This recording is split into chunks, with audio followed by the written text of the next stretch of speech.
की बात हो और ट्रेन की बात ना हो, ये मुमकिन नहीं है। लेकिन आज जो अखबारों में खबर छपी है या आपके पास पहुंची होगी वो ये कि अगले साल 15 अगस्त तक पहली बुलेट ट्रेन दौड़ेगी भारत में।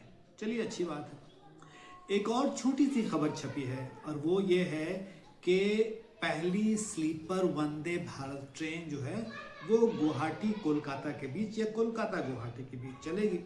अच्छी बात ये भी है। लेकिन क्या आपको याद है कि कुछ महीने पहले कहा यह जा रहा था अखबारों में भी और भी जगहों पर कि जो पहली वंदे भारत स्लीपर ट्रेन है वो पटना से दिल्ली के लिए चलेगी। ठीक है, अब याद दिलाने की बात यह है कि हम वो वादा भूल गए। उस वक्त बिहार में चुनाव की बात चल रही थी, अब पश्चिम बंगाल में चुनाव की बात चल रही है। तो जब वहाँ चुनाव की बात आई तो ऐलान हो गया कि कोलकाता से गुवाहाटी के बीच चलेगी पहली वंदे भारत स्लीपर ट्रेन। जाहिर है, मैंने पहले भी बात की कि ट्रेन जो है वो एक राजनीतिक मुद्दा भी रहता है, किसने कितनी ट्रेन दी, कितना किराया हुआ। अब तो किराए पे कोई बात वैसे भी करता नहीं है। लेकिन क्या बात है कि वादा तो किया गया था पटना से दिल्ली के लिए पहली स्लीपर वंदे भारत ट्रेन का, लेकिन ये वादा जो है यहाँ पूरा नहीं किया गया।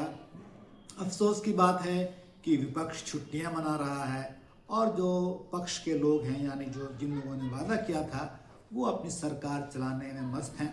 कोई खड़ा होकर ये नहीं पूछता कि आखिर उस चुनावी वायदे का क्या हुआ जो जिसमें कहा गया था कि पहली वंदे भारत स्लीपर ट्रेन पटना से पटना से दिल्ली चलेगी।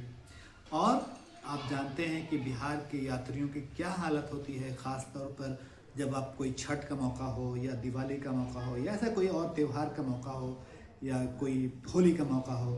ऐसे मौक़ों पर क्या होता है, कितनी परेशानियां होती हैं। तो एक ट्रेन का वादा किया गया था पटना से, वो वादा नहीं निभाया गया।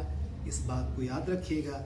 ये भी याद रखिएगा कि आपका ये मुद्दा न विपक्ष उठा रहा है, न सरकार में शामिल पार्टियां इस पर कुछ बोल रही हैं। आपकी क्या राय है? आप अपनी राय ज़रूर बताइएगा। शुक्रिया।